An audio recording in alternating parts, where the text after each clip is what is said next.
to switch it around.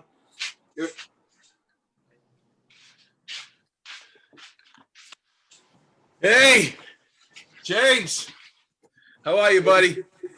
Good. Good to see you. You too. Nice to meet you too. Nice place, man. Hey, Mark, guess what, man? It actually worked. We're actually live right now. So, Already? Except Pat's facing sideways. Just Am I? I don't know. Oh, there you go. There you go. So, you know, something, it actually worked out. I can't believe this.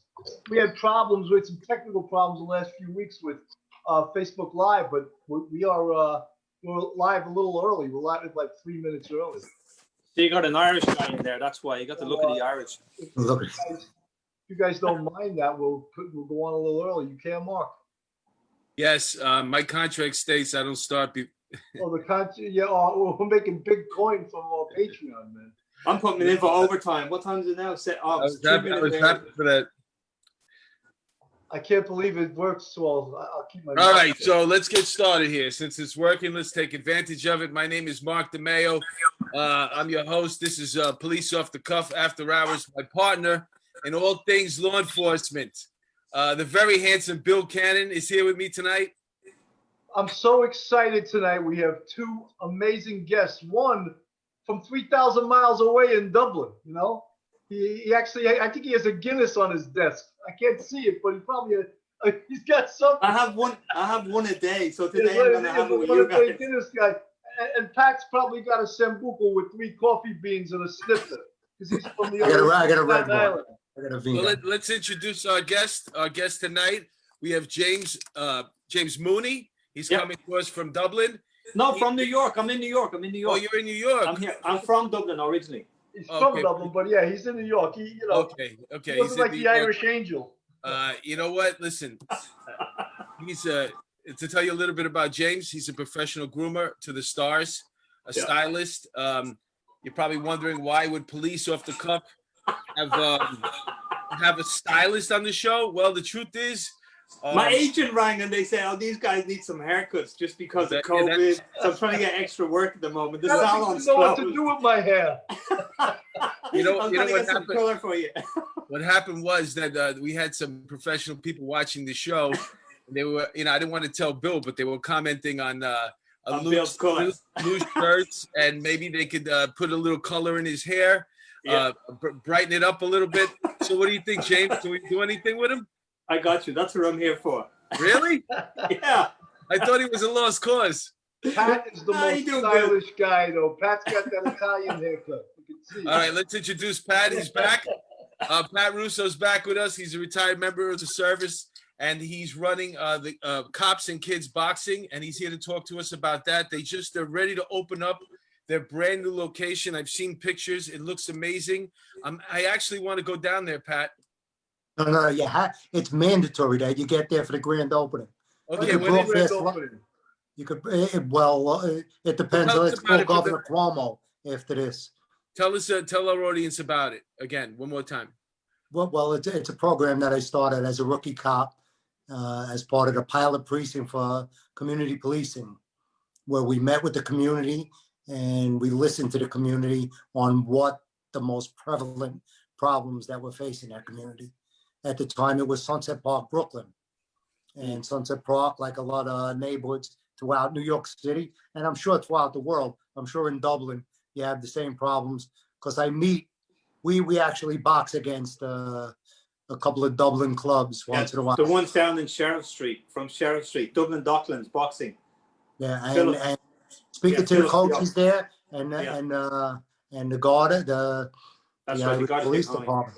And it's basically the same problems that the kids, the at-risk kids, really didn't have a place to go. To be around good, positive people, and when you're around good, positive people, you become a good, positive person. I think it gives you structure as well. I think that's the beauty of it. I think it's like it has a very structured environment for them where they learn structure in their lives. By the time they got home, they've learned something new with what structure is all about. There's rules associated with what you do. If you don't, you get hurt. Are you guys all right? Are you guys all right, or do we need an Irish interpreter? You might need one in an hour. I can get one. So Pat, you're opening up a new facility soon too. Obviously, you mentioned the fact that you're waiting on Cuomo and everything's got to be clear with the COVID. But where is it? Well, it's in the middle of Flatbush, Brooklyn. It's a perfect spot, centrally located. It's right by a train station. And it was a collaboration between the police department, which I'm retired sergeant, and the New York City Cops and Kids program, which is a not-for-profit program located within the city. And our landlord, who I guess is the business community, who gives us the place with no charge, no utilities. That's the wonderful thing he did. Who is this guy? This guy is JJ Biestricker. Yeah, got the name. JJ Biestricker, and is just a wonderful human being. He realized when they first purchased this big facility, and it's a major complex. It goes for probably 8 or 9 blocks in the middle of Brooklyn. He realized that he needed to do right by the community and to make this space available. And it's totally free for kids 12 to 21 years of age. Is it near Liberty Avenue in Atlantic? No, it's not that one, right? No, I'm familiar with that one also. That's Liberty in Pennsylvania. There's a big NYPD facility there.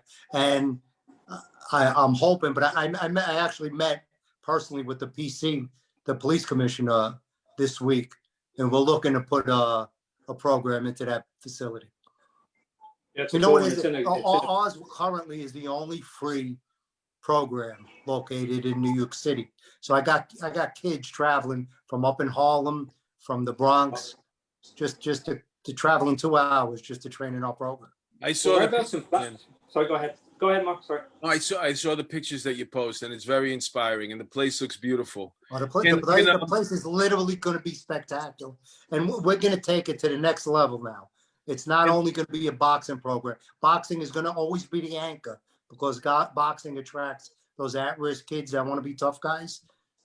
But we're gonna expand it to include CrossFit training, Olympic weightlifting, yoga, and do you have for Bill the Zumba? You got that? we could add that. Zumba class in my life.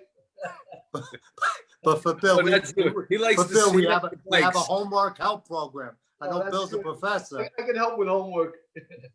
But I think I'm gonna recruit Bill. It's just for up to 21, or can other people come too? And 12 to 21. We do have once the kids age out, the kids become volunteers because I'm not going to put them in the street. Are there any AA meetings available at these locations? we could probably do that after hours. Pat, it's a bit like Carney's community in London. Yes. Yeah, Carney's doing amazing jobs. George Turner, who runs that, and Mark Rygate. I'm good friends with Mark Rygate. You know Mark, right? You know Mark. Me? What? No, Pat, he knows Mark Rygate. I'm not sure who Mark is. So Mark used to bring the kids over from Fitzroy Lodge in London to box. Mick Carney was his boss. Mick Carney ran Fitzroy Lodge from, it was basically the gym opened in 1908. Mick Carney took it over in the 60s. But I know of him. I do know of him, yes. Yeah, he used to bring kids over to fight in the Police Athletic League against, or he used to set up bouts. Yeah, I ended up boxing twice against in London. Oh, very good. Against the Bobbies. Were you 0-2? I was actually sure. I never forgot his name, Sean Doyle. Wonderful Bobby. He gave me a beating in Atlantic City. He was 6'4" and I'm 5'10". I couldn't brush my hair a week after that bout. The lumps I had on my head. I got a beating like that once too, but it was in a parking lot in Long Island. Why don't you tell us about some of the work you're doing with the kids in New York City? Who, me? Oh, me. Well, I mean, I don't know what I do with them, Bill. I just run around with them all day. I sort of do, I guess, social documentary through photography to try and understand what the kids are going through. I try and use photography as a tool for them to see what out there for them so they can use it as a form of expression. I try and use it for other people to see and be educated on what goes on, so then they could either get involved to try and help. Like I done a program in Orange County Juvenile Hall in the prison there out in Los Angeles. Helped set up a fashion show inside the prison where the kids became the models, the actors, the producers. They put it all together with one woman who was the lead designer at ASICS, and she got involved with this woman, Crystal Anthony, an amazing woman. She used to work for the FBI for human trafficking, and she's still involved with it today. But she got me into the prison, and we had an idea and we made it happen. And yeah, it was just incredible. The kids are like 14 to 17, and some were serving 25 to life. James, can you get any of these celebrities to loosen up their pockets and start pulling out some of these? That'd be like going to Crown Heights and asking for $1.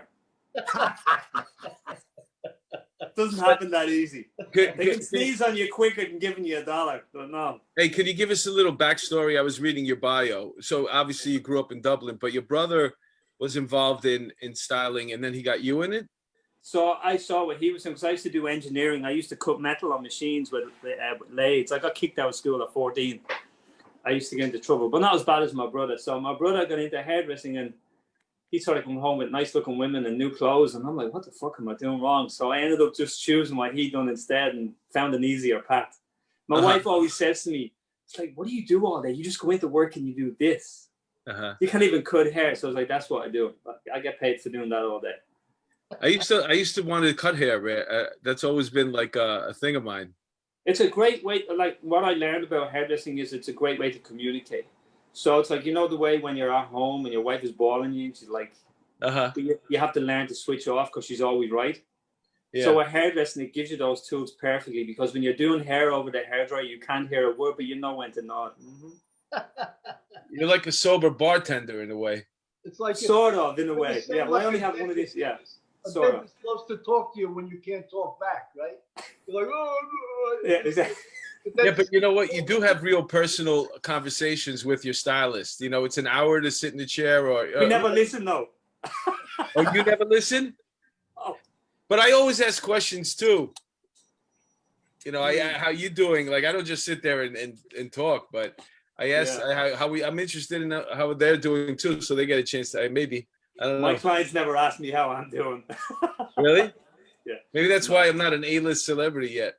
Yeah, I mean, I can't like my worlds are totally separate. I've got two different worlds that I live in. Bill knows I live in one world and then I got another one. So they're two very different. So it's like sometimes when you speak onto the celebrity end about what I do, they're not really that interested, because it's too like, the fuck is this clown doing my hair for? He's off doing this other stuff. But they want to give their opinion. They want to talk. But, you know, well, I think for me, Bill, it's like there's three sides to the story. I'm sure you guys know this, right? There's your side, his side, and the actual story, right? So I think that's what's going on at the moment, and I think that the narrative is very mixed up, and it's the same with the job I do when I'm doing hair, because when you walk in there, because of where I'm from, it's like I let that get into my head as like, oh, you're from there, so therefore you must be this. So that's why I translate it into the kids, because when you work with celebrity, it can be a little bit tricky. Like, you know, one of the celebrities we're working with, amazing, super compassionate, but there's other ones out there are not that as compassionate. Let me ask you a question. Like, how did you go from being a regular hairstylist to doing celebrities? Well, who was the first one that like whose hair did you do first that caught everybody's attention and they wanted their haircut by you? I can't speak out of bed. What? I can't speak out of bed. You can't what? I can't speak well out of bed. It's like I can't tell. You know what I mean? I can't do names because there's a whole like. Okay, but okay, yeah. you can't. But all right, so it just sort of happened. It wasn't me. It was like I was working in Dublin. I was working on a certain film. Someone took me in there to do some work. Someone saw the work that I was doing. They wanted me to go to London. Then I get an agent in London, and then the agent in London, they have a portfolio. The portfolio goes out, and then they see what I do. You specialize in men or women? Wherever I can get paid for. But you must have had one cut that made it that. None whatsoever. What it is, Mark, is like, look, for me, it's all about how you enter the room, right? So it's like you can be the most brilliant hairdresser or the best stylist, but the wrong attitude, right? So it's like sometimes you can't move forward. So sometimes I'm like the worst hairdresser, but I got a good attitude. No, the reason why I ask you this is because, like, look, Jennifer Aniston had that haircut. Whoever did that stylist blew up overnight. Like that became the most. I never had that. I thought maybe you had one of those moments where you had somebody that you were grooming that was really. And do you do clothes too? No. I mean, normally on set, it's normally like, can he really do hair? Does he know what he's doing? That's what I normally hear. So, is there a particular era that you're really good at, or you can do all of them? Like if you're doing a movie and it's a period piece, you have to adjust, right? Obviously. No, for me, it's like YouTube is an amazing tool now. So I'll look at that and I'll figure out before I go to the job what they look like. And then I'll go, oh, that's what they do. And then sometimes I'll go on YouTube now, I'll see people doing their hair at home and copy what they do. And I go to do the person. Wow. So I'm visual because I was never really trained. You know what I'm saying? So I figured out visually what to do. And then like, if you're in New York City, I remember when I was a kid, I had a tail. That, you know what, it wasn't fashionable, like nobody knew about this thing yet. But we started it here. And we had, we used to cut our hair short, really curly on top, and then have these long tails. I painted them. I still like a mullet. Like a mullet. No. That was before the mullet. I'm talking about a rat tail right back here, not the whole mullet, just the rat tail. And that was when you were into hip hop, if you were into breakdancing. That's what I was into when I was a kid. So the next thing you know, once it caught on, everybody started doing it all over the country. They wanted these those rat tails. No, I haven't created anything yet. But my point was a lot of it comes from like this urban area. So when you're walking around, I'm sure you're seeing things that like, you could bring to the set, right? No, I'd never bring it to set, trust me. James, what would you do if you met the guy who styled Mark's hair? What would you do to him? I'd ask him for a haircut. You know what? What's funny is that he's done a good job. It's not bad. It looks good. Did you cut it or did someone else cut it? No. I go to these barbers over here, right? Well, actually, I have a place in the city that I go to. I should mention them. Carlo Marco. It's on Waverly. 23rd? No, it's on Waverly. When I was a cop, I was working the Halloween parade.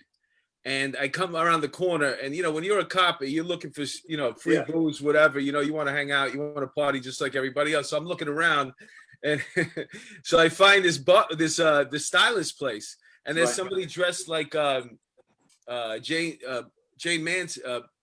Mansfield. Jane Mansfield. Yeah, but it was a guy. Right. So I'm like, hey, what's up? What's going on? You guys having a party? And mind you, I'm in full uniform right now. Like, you guys having a party? And he goes, yeah. He goes, what do you want? You want a beer? You want some wine? So next thing you know, I'm hanging. And they invite, they said, you got to come back and get a haircut. So the first time I went back, Bill, I got it on the arm. But then I wanted to come back again because they cut my hair so well that I said, you know what? I don't want it for free anymore. I want to pay for it. Respect you guys. And then I've been going there for years. Amazing. Sometimes I get my hair cut in the barber too. Right. And those guys like Jane Mansfield too when you go there? Or no, those guys are Dominican. Those guys and Dominican guys, they can do the sides perfect, the back perfect. They can shape up your beard, but if you have straight hair on top, they don't know what to do. They got to call a conference. I see them all in the corner. Mira, pero dímelo, ¿qué pasa aquí? Like, they're talking about my hair. Like, they're calling up watching YouTube. Just like that's me on YouTube. Let me straight in there in the straight hair. I don't know what the fuck to do with straight hair because everybody comes in there has an afro. Hey, Mark, they're tight knit. Have you seen Pat's face in the last 10 minutes? Where is it? I don't know what the fuck to say or think. We gotta pull him back in. Just when he was out, we pulled Pat, where are you? We lost you, man. You want to hit something? Go ahead, hit something, man. Yeah, I lost the video. Oh, okay. Okay. You're back, though. You're back. I'm back. You see me? Yeah, Bill. All right, that's all that counts. Yeah, Bill. What you got on the?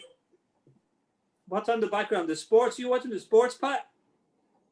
No, I'm in a conservatory. I have a conservatory. Okay. Yeah. Now, I can see the reflection on the back there, just on the Wait a minute. Wait. We got what the fuck? What just happened right now? Pat's got a conservatory. First of all, Pat has some business that I don't even know what it is. What is it? Construction? Or something like that? No. Then he's got a whole. What? I have a wholesale food distributor. Okay, you got a wholesale food distributor. Then you're involved in the boxing, and out of nowhere, you got a conservatory. What are they playing? Chamber music in the back? Somebody's like, "Oh, what the fuck are you talking about? You got a conservatory. You got yo-yo It's a conservatory. I didn't even know there was house. I didn't even know there was a conservatory in Staten Island. Where is this conservatory in Staten Island? In Tottenville, Staten Island. So what's in there? No, it's just a glass room where to hang out. Oh, I thought you meant you had like a whole. No. James, tell them what a conservatory is. I don't know. A glass house. I know you got it in London. It's modeled after London. Yeah, excuse me, Pat. I'm in the basement apartment here in the Bronx. All right. I don't know what the fucking conservatory is.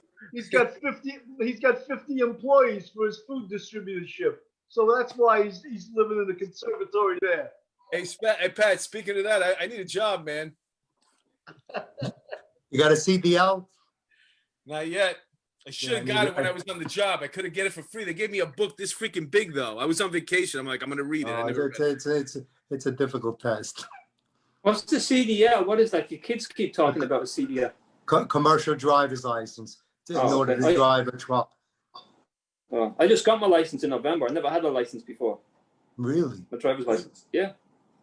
You drive in New York? Hell no. I done my test in New York. I done my test in Red Hook, but I never drove here. I never drove anywhere. I used to just cycle my bike and walk everywhere. Where are you staying now? Downtown Brooklyn, just by the Barclays Center. I love it's like Fort Greene, just by Flushing Avenue and then Lafayette, just right on the corner there. Have you been to Barclays? I haven't. I'm not a sportsman. I've never been to. Like my dad beat it out of us because he loved it so much. It made us all hate it. So I never played soccer, no football, no handball. But it's a wonderful venue if you get the chance, especially for boxing. It was really made for boxing and basketball. It's better to see a boxing match there than in Madison Square Garden, I believe. Oh, really? Okay. Oh, because you get to see the whole. Okay, but it's more. It's built kind of up instead of spread out, so you're right on top of the ring. Do you remember a guy called Mr. B, Barry Addison? He used to look after Buddy McGirt. He was like a bodyguard for him. No. Remember him? No. Mark Breland. Mark Breland is a Brooklyn. Yeah, him and Mark Breland were good friends. I'm friends with Mr. B, so him and Buddy were like that, and Mark. I met Mark through Mr. B. Huh? Whatever happened to Mark Breland? He's still trained. He's a trainer. No, he's still trained. He trains Deontay Wilder, who just looks like he's going to get rid of him, which is a shame because I thought Mark made the right call. Yeah. Went through a hard time, right? Deontay last year, did he go through a bit of a thing last year? He wasn't well. Was it last year? Well, Deontay lost to Fury. Help me out. Yeah. Fury. Tyson Fury. Yeah, he just lost to Tyson Fury. What do you mean he made the right call? What call? Well, Deontay was kind of catching a beating. And, oh, you mean stopping the fight? Yeah, Mark stopped the fight. Absolutely. And I thought he saved him from himself because Deontay's a tough guy. I think he would have stayed in there and he would have took a lot of unnecessary punishment. Deontay has one of the most powerful punches that the world's ever seen. But the reality, Tyson is a master boxer. Master boxer. You know what I'm saying? And he figured out cutting him off and getting in his grill, because at the end of the first fight when they fought and he got knocked down the second time, when he got up, he went after him. And then he realized he backpedals, he doesn't know what to do. So that's what he did that fight, and it was over.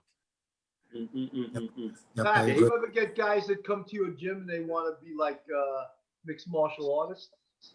I do. I get a few. And a lot of the mixed martial artists come to us to learn how to box. Right. Yeah. Because it's completely different stand-up to grappling. The point for a mixed martial artist is the boxing.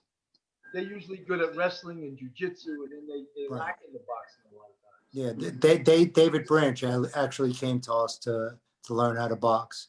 I can't wait till your place is opened up and you got guys going to the gloves. That's going to be great, man. Yeah. We got a kid going to the Olympics too, James. I don't know. Get out of here! No way. Yeah, he's a Brooklyn kid. started boxing in the gym, never boxed before, and he's going to be a 2021 Olympian in What part Tokyo. of Brooklyn is he from? I just From get Brownsville. Oh, he's from Brownsville. Yeah. I'm out in Brownsville a lot. What's the kid's name? Bruce Harrington. Bruce Harrington. When you get a chance, if you Google Brownsville born, they just did a documentary on him. Oh, get out of here. That's fantastic. Yeah. Bruce Harrington. Carrington with a C. Okay, Bruce. Carrington. Oh, that's great. You know, James, you were talking about that you do modeling for the kids. No, it was like we put a fashion show on inside this prison in Orange County, where we a friend of mine works for ASICS. She's like the lead designer, right? And she wanted to do something in human trafficking, and I met this girl who worked in human trafficking, and so 2 years later I put them together, and then we came up with this show that we ran inside the prison. But the kids were the models inside the prison. Yeah, so, but that's my point. I would love, because we just had a kid that they discovered him. I'm not sure who it was, maybe Versace or somebody, discovered him from his boxing Instagram page. Okay, and they picked up on the look he's got, and he's right now he's in Italy. He's he's walking a runway in Italy. Fantastic. His name is Alex Chaparro. I think I know Alex. Yeah, I do. SHAP. Yeah. Oh, very good. Yeah, and I'll tell you the truth, because if you ever see when you get a chance, go on our Instagram page, NYC Cops and Kids. Oh, and okay. The kids, they're just real good looking. They're tough kids, but they're good looking kids. I think they'd make wonderful models. It'd be a lot safer than boxing. I think that's a great photo shoot there. Well, let me know. Well, let me know, Pat, and I'll go down. I'll meet you down there. Oh yes, absolutely. I think anybody, like especially like an Adidas, would love to have them as a. Well, a friend of mine has just gone to Under Armour now. She's working out in Baltimore. So it's another one. So just Yeah, they just got the perfect bodies, just a boxing bottle. Yeah. They're all built beautifully. Yeah, fantastic. I can get a couple of kids to see it as well out here. That's a great, and look, Bill, we facilitated this. See that? Look at that. When it's on the New York Times, and this is a bestseller, this book. We're going into so many different fields, you know. I know. I can't wait to see the show. There's going to be a runway show. Yeah. At Barclays. Yeah. So kick on you. Okay. I got carried away. I thought I was Michael Jackson for a minute. And then Mark, in 5 years, you'll be moving out of the Bronx with a conservatory. That's right. Yeah. Welcome down to that basement apartment. You learn something new every day. Get a million audience per month. You know, it's funny. You know, uniting the two worlds here. I did the first show I ever had on TV was Della Ventura, Danny Aiello's TV show. I played a boxer, and we had to shoot some scenes in Gleason's gym in Brooklyn. Oh, very good. And I remember there was this kid there, and they put me in the ring with him. His name was Tyson. It wasn't Mike Tyson, but his name was Tyson. And you know, I had to explain to this kid. The guy who owns the chicken company. No. This was some black kid from Brooklyn, man. He was big, man. He was a heavyweight, super heavyweight like me. But I had to explain to him in between takes that, you know, we're acting right now, right? Don't fuck me up. I gotta show you the footage, man. This kid was big, man. And it was so there you go. I combined the two worlds, Bill. See that? Yeah, there you go. Look at that. So Pat, how do you, when a kid comes to you, how do you get him involved in boxing if he's not that type, or you know, he wants to just get off the street? What do you do for a kid like that? Well, believe it or not, probably 10% of the kids in the program actually box competitively. The other kids are there just to be in a positive, good place. Kids that just want to get off the street and be around people that they see on Instagram that are winning the Golden Gloves, that are possibly going to the Olympics. The kids are our best advertisement. The kids posting the accomplishments that they're making in life, and we just use the the boxing is a carrot on a stick to get the kids once they're in the program. And I failed to mention probably the most important part of the program. We built a classroom right in the facility, Fantastic. and it's evolved into, it's not just a classroom for the SATs or the regents. It's become like a career path classroom where the kids to take every civil service test. We teach them how to go about how to get through that whole process. Well, amazing. That's brilliant. Yeah, a lot of kids end up becoming police officers. That's probably why we have a great NYPD boxing team, because the kids came through the program. Now, Pat, So you you- got it in two boroughs so far, or just one? Well, we have two gyms in Staten Island, and we have the one in Brooklyn. But it's our ultimate goal, and the police commissioner, well, I think with really his input, and you know, when life gives you lemons, you make lemonade. Right. What's going on between the police and the community today? We're a better program to have in every borough, the city, to build positive relationships between the cops and the kids. I agree. Pat, you're definitely a positive guy. I mean, I'm old, and I almost feel like going to your gym. You're welcome to come. You can teach the kids stand up. You know, I want to get off the street myself. You know. Yeah, that's actually a good thing. If you ever want me to come down there and do that, Pat, I'll do No, it. absolutely. I'll tell you, we did a show one time. Remember the Grand Prospect Hall in Brooklyn? Oh, I love that commercial. That's my favorite. I watch that commercial once a month just to make me feel good. Well, we our first boxing show we did was in that facility, and I got a local Democrat council member to box against a Republican senator. Oh man. Wow. And I had, believe it or not, I was able to get the late the referee. Damn, who did the Ali Frazier fights? The famous referee. McCarthy? No. His son is a referee now, right? Yes, his son is a referee. That's I'm drawing a blank. Me too, but I know who you're talking about. Well, I got he ended up reffing 3 Ali Frazier, the 3 bouts. Amazing. Wow. Did you And guys get to see I had Jackie Council? Mason. Now that was my point. Jackie Mason was the MC, Uh-huh. and he did a whole stand-up routine, and he had the place on their knees crying. Grand Did you guys Prospect get to see Hall. Council now? We make your fantasies come true. That's my favorite commercial. You know, his name is Mr. Halkias. Yeah, I know. Yeah, I love This is those. that commercial. It's a great commercial. That commercial stands the test of time. I'll put it up against anything. If you're home and you're not from New York, look it up. The Grand Prospect Hall on YouTube. The commercial. It's great. Were you in it? What? No, he's coming down the big gold staircase. Oh, I Him thought and he his was wife. plugging himself, because he does that a lot on this show. No, you never saw the commercial, Bill. No. It was on TV all the time. Well, I probably. I grew up with that commercial. It might ring a bell, you know. And you know, when I was in a story when we were growing up, we were always like debating where we should go, and then somebody would go, "Why don't we go to the Grand Prospect?" It was a thing. It was. We love the commercial. I'm gonna look at it later. I have I've just written it down. Very good. It's classic. It's classic. Yeah, I'm sure it's on YouTube. Yeah. I watch it all. Like I said, I watch it all the time. God, I'm getting some good tips tonight. I have Bruce Carrington, Alex Shapiro, and now the Grand Prospect Hall. I'm gonna have homework at the end of this. Yeah, I'm gonna watch that Bruce Arrington. Is Arrington or Carrington? Carrington. Carrington. C-A-R. Yeah. Bruce Carrington. That's great.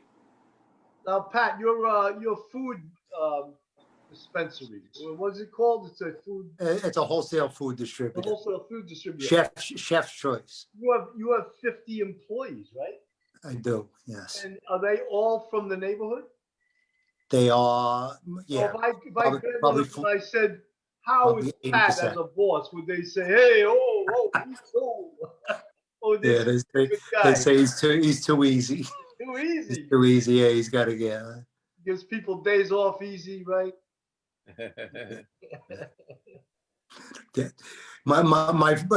was my father's business. When I retired, he handed me the keys, and that was the last time he saw the place.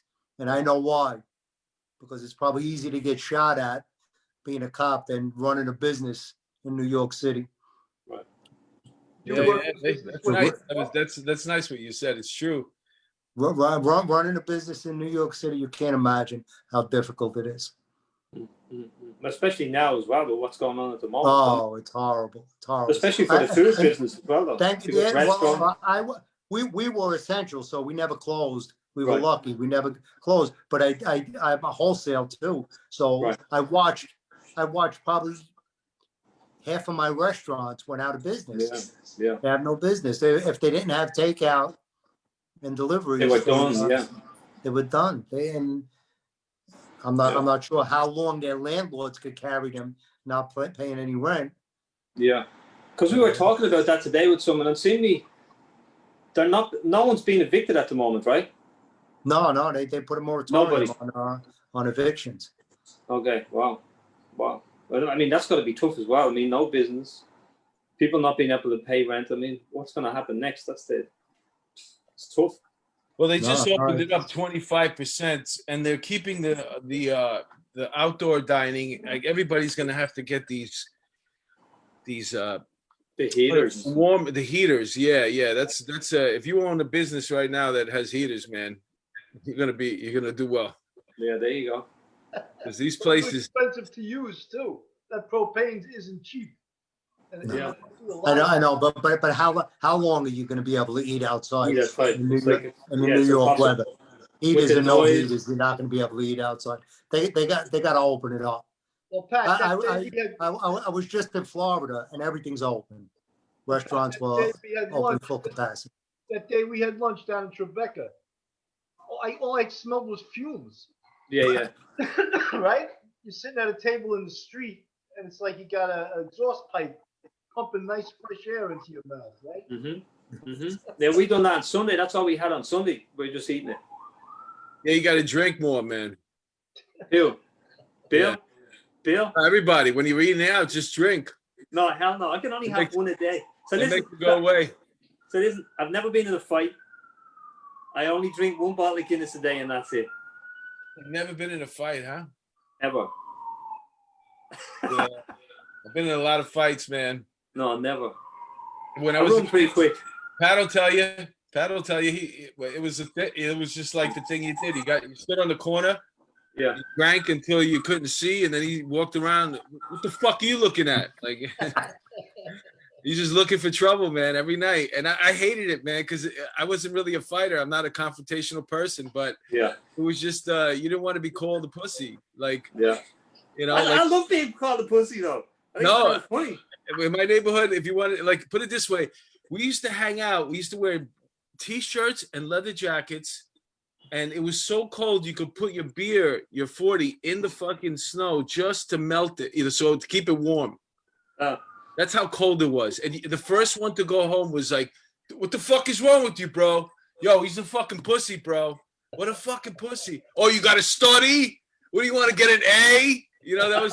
What do you want to be somebody when you get older? Yeah, look, this kid wants to be smart. He's gonna go home and read. That was my neighborhood, man. I grew up in a similar one, but that's the thing. But it's how you look at it, right? You can either jump in and you can fall into it. You just go, yeah, I'm a pussy. Yeah, no, yeah, I kept it very Yeah, cold. I'm freezing. I'm going home. Yeah, exactly. I'll see you later. I'm out. I got a fireplace. I'm actually going home to have some pussy. What's wrong with that? It's like, what do? You call me as much as you want, but I'm going home to get some. I'll see you later. Yeah. I wish we were smarter than that, man. Hey, and in Ireland, it's always cold and damp too, right? It's always Cold and damp. Yeah, it's freezing. It gets into your bones. It's awful. As they say, no one goes to Ireland for the weather, right? But I was just looking at these pictures the other day. These are old images from where I grew up, and I'll show you now what it was like in the 80s. And I mean, it was pretty bad. You guys keep talking. I'm gonna find something now. I'll show you now. No, we're gonna wait for you. No, wait, just We have nothing else to talk about, so we're going to talk. how do we keep the camera focused on Oh James? my God! Don't be putting this pressure on me. Well, So look- James, I So- didn't bring up before, but my daughter's a hairstylist. Oh, She's, she is. Yeah, she loves it. She specializes in bridal parties. Oh, amazing. Well, she's talented. I can't do any of that. But it's like, for me, it's like I've always got away with it without. It's like, so if someone comes in, they ask for something, and I don't know how to do it, I'll talk them out of it and say that's not going to work. And I'll be so focused that they'll end up going, oh, maybe he's right. You think I know what he's talking about? That's not going to work. So it's like, for me, it was always a play on words to get what I could do and know what I do to the best of my knowledge, right? Instead of pretending that I could do it, right? So, but a lot of these guys that when they get into it, it's like, yeah, there's some talented people out there. I'm not one of those people when it came to hair, but I knew how to move in situations, I guess. That's what I'm trying to say. Ah, you're full of shit, man. I'm Yeah, sure you're right. very good at what you're doing. No, trust me, I'll stand you. Just being up modest. No, listen. It's like the positives. I just tell the truth. Part of being a groomer is that people just So look. ask you around because they like you. Look. So I was like, that's the type of area I grew up in, and that's what we woke up. There was always burning cars, That's a Northern lot of Ireland. alcohol around. Look, That was Northern Ireland? no, that's Dublin. Dublin. That's what Dublin was like in the 80s. Wow. Yeah, well, I was telling you about the 80s over here with the With the your breakdancing your and braid on the, the and the music over here. It was insane over here in the 80s. Mm. I wouldn't change a thing. Yeah, You know, and there was a lot of crime. yeah. Like, you know, everybody got robbed. You think it's So many got- people you- got robbed. They didn't even call it getting robbed. They called it you got mugged. You think it's coming back like that again? You think it's going to be like that in the next few months? Oh yeah, absolutely. Yeah. It's already here. Mm. You know what the funny thing is everybody keeps saying, oh, there's so many crazy people outside right now, so many homeless crazy people. I'm like, it's the same amount. Oh wait, James, where'd you go, James? James, you got to re-up your iPad. Pat, what do you think about that? I mean, you got a son on the job. You're in the belly of the beast, right where your business is. How do you see the city? No, it's definitely because of the lack of enforcement for quality of life issues. And the quality of life issues, well, we know it, we live through it, lead to bigger problems. Right. Like we stopped enforcing like the barbecues. Remember the barbecues? Yeah. That we used to have to go out there and shut them down at 11 o'clock at night, which if you were their neighbors was pretty reasonable, 11 o'clock at night. Well, we don't do that anymore. And what happens at a barbecue in Brooklyn when you're drinking all night and now it's 1, 2, 3 o'clock in the morning? And now guys are all carrying guns again. Yeah. Because there's no more, because they're really not afraid to carry guns. And what happens? We're getting all the shootings that we're having. That's the reason for the uptick in shootings this summer. Well, Pat, I remember going to CompStat meetings, and Chief Anamone would always say, "What are you guys doing about those dice games?" And you know, people, Because he's right. Because what? he was right, but people would think, "Oh, dice game is harmless." It's harmless till they start drinking and someone starts losing, and then they start shooting, right? And those dice games aren't so harmless after a while. It's the same thing as barbecues till 3 in the morning, right? Yeah. The 1-year-old kid that got shot at like 2 or 3 in the morning, wasn't it? Yeah, Trope Street. On Yeah. Trope. Yeah. And it was really early in the morning. Like, what was a 1-year-old doing out? Yeah, but that's a question you can't ask. Oh yeah, A lot of questions you can't That's ask. cultural. I never had my son out at 1 in the morning yet to a But you bar. can't ask that question though. Yeah. Because if you do, now you're in a big world of shit right now. Because what are you trying to insinuate? But the truth is, why are you out? Why is your child out at that time of the night? But when you go into the communities, because now I'm speaking for my coworkers, the last thing that they say we need right now is less cops. I'm just telling you what my coworkers and what the kids in the gym say. We need more cops. I don't know whose idea, You got- who's the brain trust behind. Listen, defunding the cops. that whole idea. Because who's going to get seriously impacted the most? The people in Brownsville and that whole idea. and especially and they want the quality of life enforcement too. Just imagine you got to get up to go to work early in the morning and the kids are outside smoking pot and drinking and blasting the radio. Pat, that whole idea backfired. By the way, Minneapolis is they're all saying, yeah, you know what I it really entailed. But how many people had to get killed in that? What was the cost of that? And look at defund the police, right? I work in a program at the police academy, how to handle mental illness as an actor. I'm the only guy who was on the job there. Everybody else is an actor. The clinicians, it got defunded. Those cops that worked in our program, they're working on something else in training right now. Or maybe they're in the street. But the only people that got defunded was all the actors, all 12 of us, and all the clinicians, all 12 of them. Yeah. Those are the people that got defunded. So the whole thing is absurd. And believe me, I'm not a right-wing nutcase. I believe I'd rather have kids in the boxing program than be locking them up. But there has to be consequences for bad behavior, or else you're just going to continue to have bad behavior. But still, I think you have to have a balance as well, right? Because sometimes absolutely. That's why I'm saying. You know, for me, it's like when I'm out in the community, half it is that there's no dialogue anymore. So it's like it's either us against them or them against us. But then, how do you find a narrative in between that? One is boxing, but then I think you need to find other ways through that as well, because the conversation really needs to be had, right? So it's like, you know, without that conversation, it's like, well, you're going to have one group going, fuck you, da, da, da. Then you've got the other ones who are like suffering trauma from hearing that. So then how do you help them to deal with that trauma of the abuse? But then the ones, how do you heal their trauma of throwing the abuse from what they've been through over years and what they've been generationally told? Yeah. Well, you know, Pat said the last time he was on the show, he said something pretty profound. And he said, you have all these professional athletes and all of these Hollywood people, and all they do is criticize. But he says, okay, you criticize, you're right, it's fucked up. Now, how are we going to solve this? You're going to sit at the table and come up with a solution? Or are you just a negative Nancy, whatever they call you? Yeah, right? Exactly. Yeah. You're going to sit at the table, and that's Pat. He's a problem solver with this boxing program. No, and that's my point, is like, and I always, Colin Kaepernick, you took a knee, all right, you said there's a problem. But could you imagine if I had the name that Colin Kaepernick has to raise funds to put a program in the Bronx, to put a program in Harlem? So yeah, use that notoriety that you got, that you have out of being this great football player, and use it for good. You come up with solutions. Everybody, it's easy to talk about the problems. The socks with the pigs on it doesn't help anybody. No.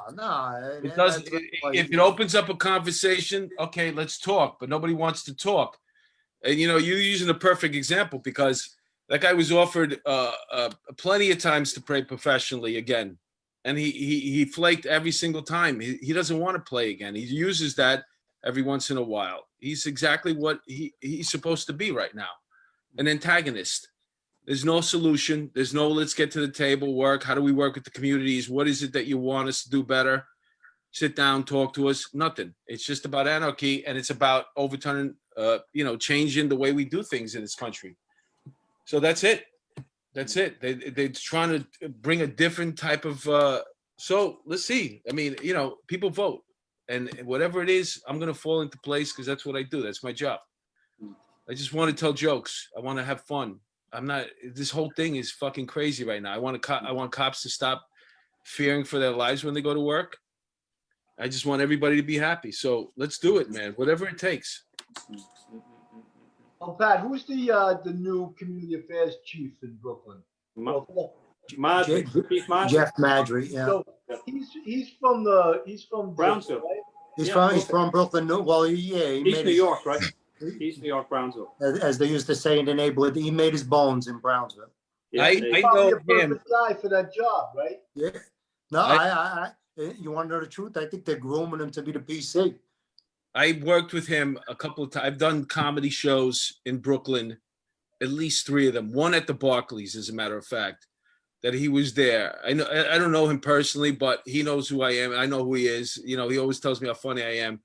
And he's he's definitely part of the community there. He's definitely.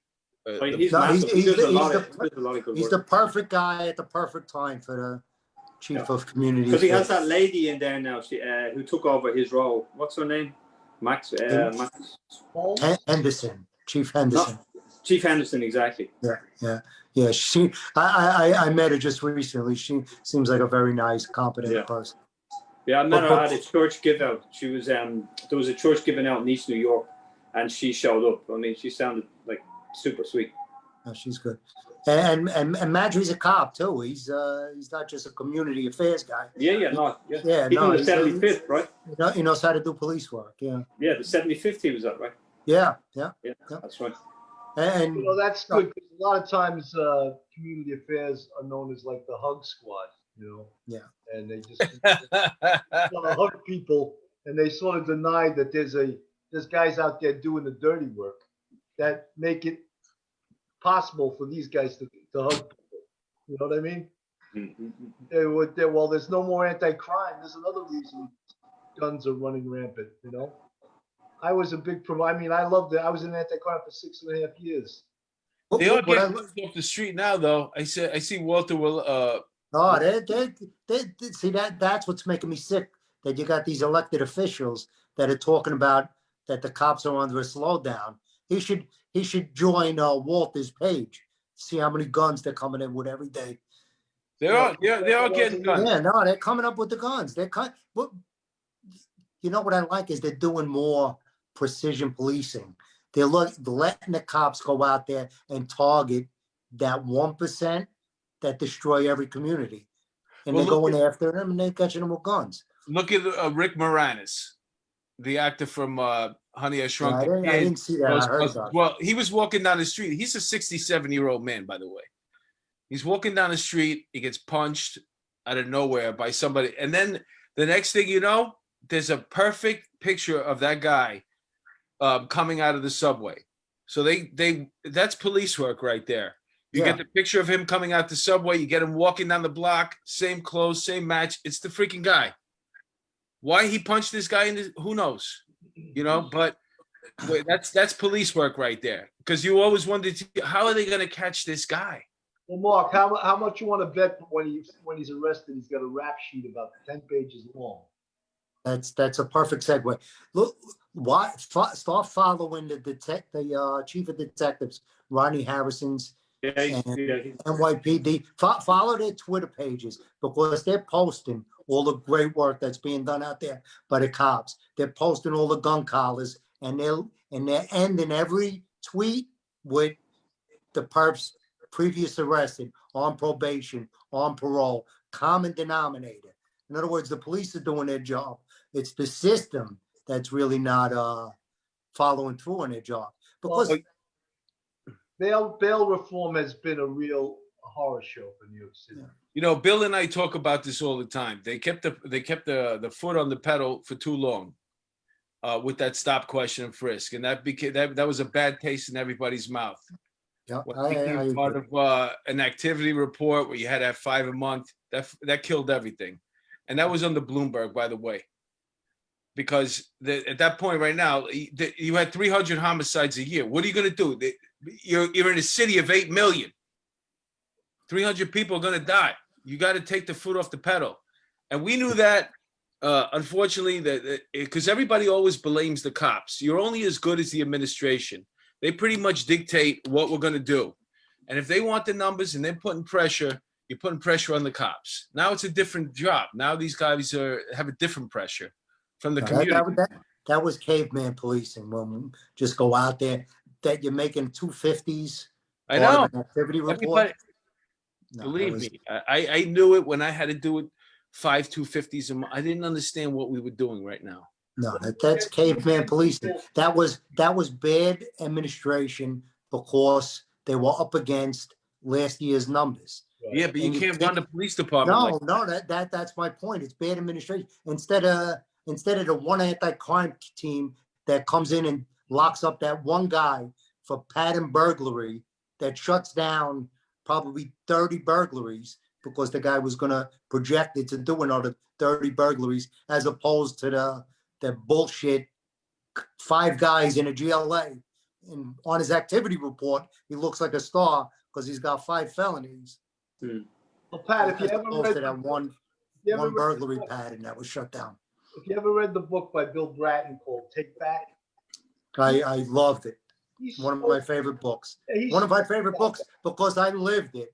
And, Well, and but he also spoke about once you had lowered crime to a certain level, you had to do other things like more community outreach. yeah, stuff. And 100%. you can't constantly have your foot on the gas pedal. You had to take your foot off a little bit and always reducing it. Once it came to a certain level, you can't, because look, people were coming home from work and they were getting tossed. They're getting stopped. Good people were getting stopped 2 or 3 times a day. And you're like, you're stopping the wrong people, And I was an anti-crime guy, man. I was a big proponent of. Yeah, I know, but you were an anti-crime guy. I really didn't like the street crime units because they were coming into a command where they really didn't know the community. Right. And they usually were coming in because you had an uptick in violence in a particular area. But I in fact, just the never whole liked them. philosophy behind street crime was to send them somewhere for 2 weeks, have them turn the precinct upside down, and have them get the hell out of there. Yeah, not 2 months. Philosophy, We always talk about this. And the truth is like, the cops are, the police department's a pawn. It's used whenever necessary and for deflection. And it happens all the time. Everybody hates the police right now. And, it's when I came on the job, everybody hated the police. And then it got nice after 9/11. That didn't last too long. But the crime went down and people started being able to do different things in the city, like go wherever you want. The COVID right now messes everything up because everybody thinks there's so many different crazy people and homeless. It's the same amount. It's just that there's no people out there. They're more visible. Yeah. So if this guy who has to punch somebody in the face every other day, usually he's got about 100,000 people to pick from. Now he's got 3. Because he's on Madison Avenue and nobody's walking down there. Yeah, but when he gets to college, he's going to be out in a couple of hours. Yeah. That's the one thing. It's like there's no tourist in the city. I remember when transit used to do those transit sweeps. There was no one on the street. Transit would sweep everyone out of that subway system, and you're like, "Holy shit! There's no one in the subways," But it worked. It worked. Well, there's no, listen, in the commercial areas in the city, there's nobody going into the buildings anymore because they're working from home mostly. And maybe they come in once a week. And when you get into Lexington and Park and Madison, those were all commercial areas in the Midtown.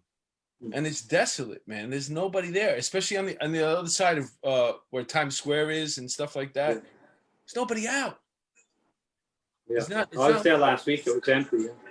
It's sad. It's sad. I don't know what's going to happen to the commercial real estate market, especially office space is going to plummet, and that's a tremendous tax base in the city. Pat, everyone hates landlords till they realize how much taxes they pay. And when the landlord's tax money's not around anymore, people are going to hate the landlords anymore. Yeah, no, it's a major problem that the mayor seems to poo-poo, but he's crazy. What a buffoon! How that guy? I blame it on the electorate. The electorate elected that buffoon twice. Anyone here vote for him? No, I can't vote. I'm not from here, so I'm good.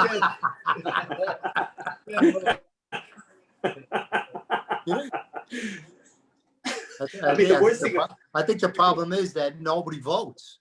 Everybody complains and nobody goes out and votes.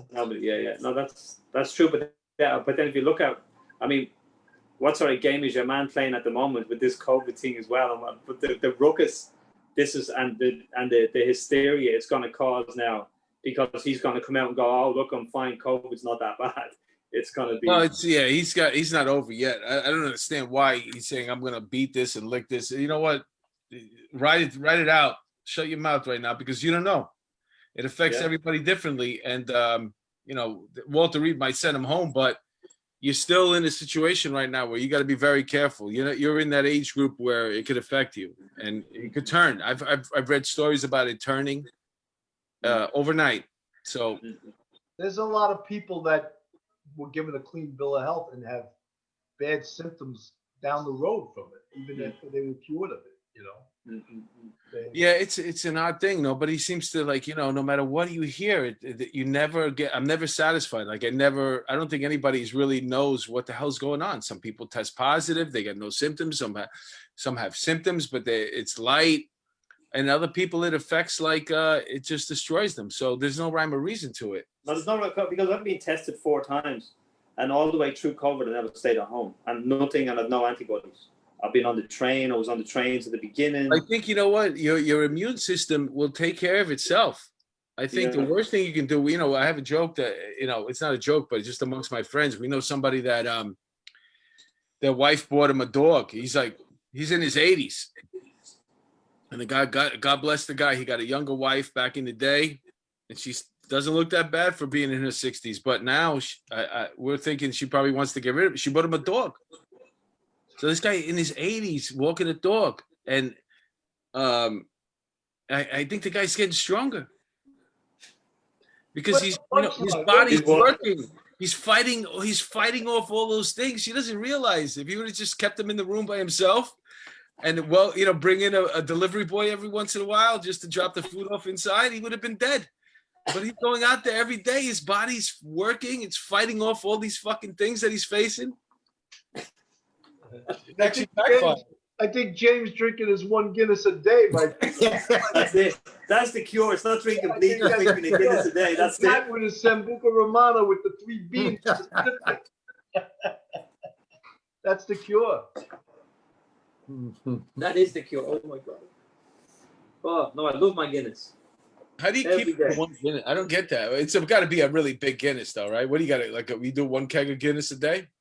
Not just one sip. Like literally 1 bottle a day. That's it. I'll just sip on it for about an hour and a half.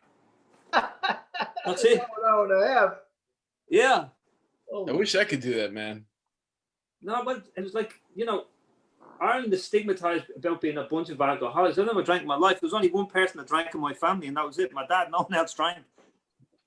The same on my mom's side. There was 13 kids and 13 no alcohol. Kids? Holy shit.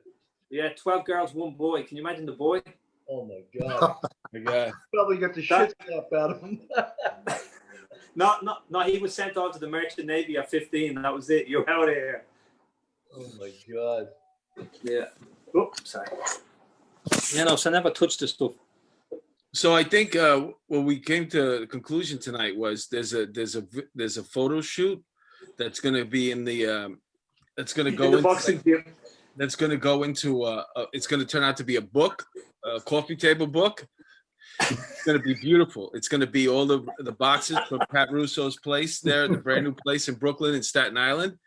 And Pat's going to find the funding. Mark is going to do the writing. Bill is going to do the sales. And I'm going to do the pictures. Fantastic. We got a great team here. And then with your photographs, you have to have all the celebrities sign them. Hell no. You cutting their hair in the background, So get this. I think that's a great idea, man. I think any exposure that we can get to the program and expand it. Like I always wanted to do this thing with the PAL. I wanted to get the celebrities involved. Everybody sponsors a team from whichever borough that you're from. And like Fat Joe from the Bronx and Jay-Z from Brooklyn. And they sponsor a team, and the cops coach it. And every once in a while, if they can, the celebrities, they'll come to a game. They'll talk to the kids that are on their team. And boxing, Pat is already doing it. I think boxing can lead the way into it, but Absolutely. I think it should be And fair. I'll tell you, we got a wonderful football team with the department. baseball team. We have everything. Soccer team. And I ran that past the PC too, that there should be cops and kids everything. Cops and kids football, cops and kids baseball. No, just to bring the kids together with the cops in a positive setting. And like we said, just to have that conversation. Wow. Do you think they'd ever do anything with Cops and Kids stand-up comedy? There you Cops go. and kids comedy. Yeah. Let me tell you something. I got a lot of funny kids. I'm sure. They're Well, funny yeah, kids. listen, They might not mean to be, but they're funny kids. you bring me down there. We'll do I'll teach a class for all the kids that want to do it. Okay. And yeah, it'll be something else they can do. Let me tell you, you give these kids a microphone. You give me a microphone. I want to hit myself in the head with it. But you give these kids a microphone, you can't believe they become stars. Oh, listen, They're just naturals. some of the best times I had as a kid was snapping, the dozens. You know, it was just something that was part of school. You come into class, and I hate to say it, but you know, maybe some of the younger kids don't understand it, but a lot of it was about your mother. I never even met your mother, and all of a sudden we're doing your mother jokes, like, and this is before class starts, and everybody's snapping on each other's mother, and like, we didn't even know each other's mother. Well, they knew my mother, which was bad because my mother was pretty. She was pretty hot. The joke with me was, yo, Mayo, let me get your mother's number. And I would always say that, well, I live with my mother, so I guess it's my number. If you want to call her, that's for me, and I'll put you through.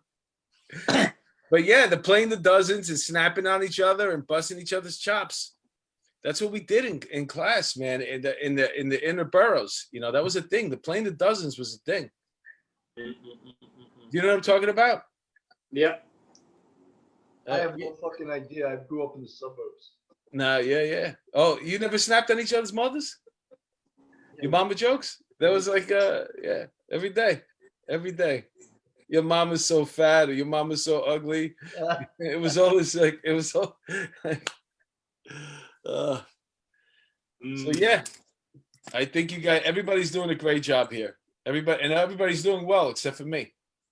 Oh, you're doing better than all of us. You're just saying that. You're being humble now. This guy's in the conservatory. You're in some loft in Brooklyn. This guy's in his palatial estates. I'm in a basement apartment in the Bronx. So what are we talking about? Yeah, but what's above the basement, though? That's the question. What? What'd you say? What's above the basement? That's the question. The homeowner's home.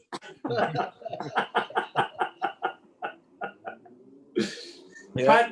Pat, do you think you'll do anything with those kids on the bikes? Do you think the police would ever do anything with those kids on the pedal bikes? Do I do anything with those kids? They drive me crazy, those kids. What are you talking about? Really, how scary are them when they come down the block? But how talented are they?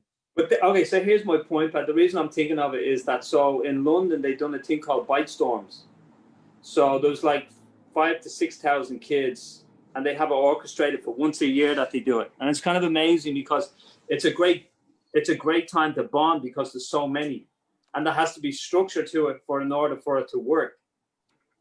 You understand? So it's like you have to have dialogue, you have to have conversation, you have to have it with the leaders, then you have to have where you have to get involved. You don't have a choice but to be involved. So it's like for here, I think it's so all over the place with them. But I think if they had a better narrative, something like that, I think it could be a powerful tool. Yeah, no, absolutely. You have to send me the what they're doing over there. I'd like to look at it. Yeah. I'll send it to you. It's Are you guys talking about the wheelie kids on the pedal bike and the dirt bikes and all when they go through the neighborhood? Well, they have in Brooklyn. We're currently dealing with both. But I know what he's talking about. Yeah, the pedal bikes. Get on the regular bicycles. They just come down the block, popping wheelies. Because I get some of them sponsored, so I work with a lot of them. So it's like for me, it's like they have a lot of frustrations, like any kid. When they go to do boxing, it's the same thing. A lot of them are like amazing athletes. So 2 kids I got sponsored out in Baltimore. I mean, amazingly talented, super humble, but they come from really bad backgrounds. But for some reason, they've locked onto this, and it's changed their character completely. And they're great leaders with the other kids. I just got a kid from the Bronx sponsored, amazing kid as well. And it's like it's that sense of freedom where you have an escape from a home, and that's what sometimes these kids need. But when so many of them come together, well, then how do you sort of work with that as a benefit, because you have so many? I think that's the whole thing. I think kids need, the younger people need to get introduced into a whole bunch of things and figure out what you'd like to do. There has to be an opportunity. Once you get excited about doing something, life has a purpose. It's not about this nonsense that's going on, hanging out in the corner. Now there's something, I have a goal. I want to do this. I want to try it. I want to check it out, whether it's boxing. But these kids, I mean, these kids do, Mark. I mean, they're like, I mean, They're gravitating because they're looking for something, and we got to give it to them. Yeah, it's filling a void as well of not having anything either. You know what I mean? Yeah. Like I said, Pat, everybody here is doing the right thing. Well, except for Bill. I don't know, Bill. What are you doing? He's in the suburbs. They don't have problems in the suburbs. Everything's good. I'm trying to produce one of the greatest podcasts in the history of New York City Police Department. There you go. Somebody's got to work. With the right partner, though. He told me he was funny. You know. So yeah, so here we are, man. We're about at the hour. We're actually over the hour. So we want to give us a second here while we just plug our Patreon. If you enjoyed tonight's show and you want to support us over here at Police Off the Cuff, please check out our Patreon, patreon.com, Police Off the Cuff. We have 3 different tiers. Bill is going to tell you about them. The first tier that costs $7 a month is called the bucket. So if you want to be a bucket, spend $7 a month. The second tier is called Polish My Rack, and that costs $9. And the premier tier is called Dipped in Butter, and everyone likes to dip them in butter, and that costs $11 a month. And Mark and I put on different shows on our Patreon. Mark does a show called One on One with Mark DeMeo, and I do a show called Real Crime Stories. And we have detectives that worked some really unbelievable cases, and they tell the story of these cases, and I interview them about these cases. We've had Mike Heinrichs, one of the most highly decorated cops in the history of New York City Police Department, Michael O'Keefe, Tim Muldoon. You know, I could go on and on and on, but every week we're having a great detective come on. Sandy Rubino, I don't want to leave her out. She'll get mad at me. She was a great special victims detective. And they tell these stories from their point of view and from the investigative. I just had Kevin Waller on from the National Homicide Squad. I've had Vicky Cooperman on, fantastic comedian here in New York City, a writer, an actor, and she got robbed at gunpoint right in Midtown recently. So we talked about that. I had Timmy Hall. I think it's Hall. Timmy Hall. He's a cop, and he's a retired cop from Baltimore, but he's a tremendous stand-up comic right now, and he's very funny. He's got great cop jokes. And Andrew Singer. Those are the 3 guests that I've had on. Andrew was a Passaic County sheriff, and midway through the job, he found out that his 3.5-year-old son had meningitis, and dealing with that. And it's nothing but love, laughter, and they're very positive stories, all having to do with law enforcement in one way or the other. And so before we part, let's just give a thank you to our guests tonight and see what they got to plug. Pat, we'll start off with you. Well, New York City Cops and Kids, you go on the Instagram page. It's NYC Cops and Kids. And please follow us. And if you ever want to make a donation, you can go to our website, nypdboxing.com. There's a donate button there. Pat, I donated the other day. I hit you with a $50 bill. That's all I can. Hey, Pat, that gets you 3 more appearances. Pat, I hate to break the news to you, but that was from the both of us. All right. James, I'm going to jump at what do you got to part with? What can we plug for you? Actually, thanks for having me. It was fantastic. Good fun. And I'm going to jump at Pat and get to donate on his page. It's a good one with the boxing and stuff. Fantastic. Let's see if we can work this thing out where we get these kids and we take photos of them and it's I see it already in my head. I think it's gonna be a big thing.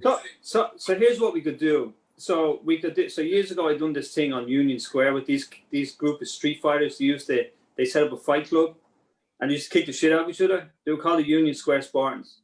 So, but I loved them because that they done it for good stuff, not for bad stuff. But anyway, the New Yorker came in, they done a piece on them, and they tried to label them as something else. So I got pissed off at this because I saw a whole other value in them. So I wrote, a friend of mine that had a magazine in London, we redone the whole story. But what we done was we done a Polaroid of the kid, and then on the other side of the notebook, the kid wrote inside the notebook what he'd been through and why he fought and what it was where he wanted to go to through fighting. So we could maybe do something like that, where it's like you could teach the kids poetry, and Bill, Pat, you could arrange it for the kids to have a portrait done, and then at the end of it, they could do a piece of their story, but then they would have a funny poem at the end of it to go with it, so it wouldn't be so somber. Yeah, Sounds good. sounds good. Pat, we actually really could do a comedy show, and Mark and I could teach the kids and actually have the kids do a show. That would be cool. No, I'm telling you right now, they would love it, and I think it would sell. Oh yeah, I mean, and Mark, look, Mark's a better comic than me. He's been doing it for 23 years. I'm better at everything else in life, but he's a better comic than me. No, I agree with you.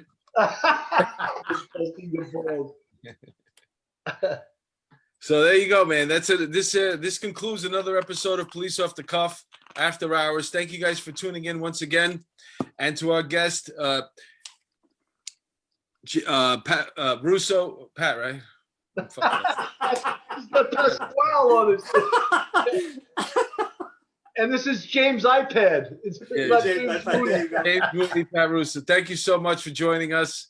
Yeah, man. One Guinness a night. That's all it takes. That's all it takes. That's all I had. Solve all the world's problems with one Guinness. Look, I'm still got half a bottle Look at left. that, man. Yeah. I'll go to my grave saying that all I had tonight was one Guinness. Thank you guys, man. Thanks a lot. All right, guys. Thanks, everybody. All the Yeah. best. Thanks for coming on the show. Thanks, Bill.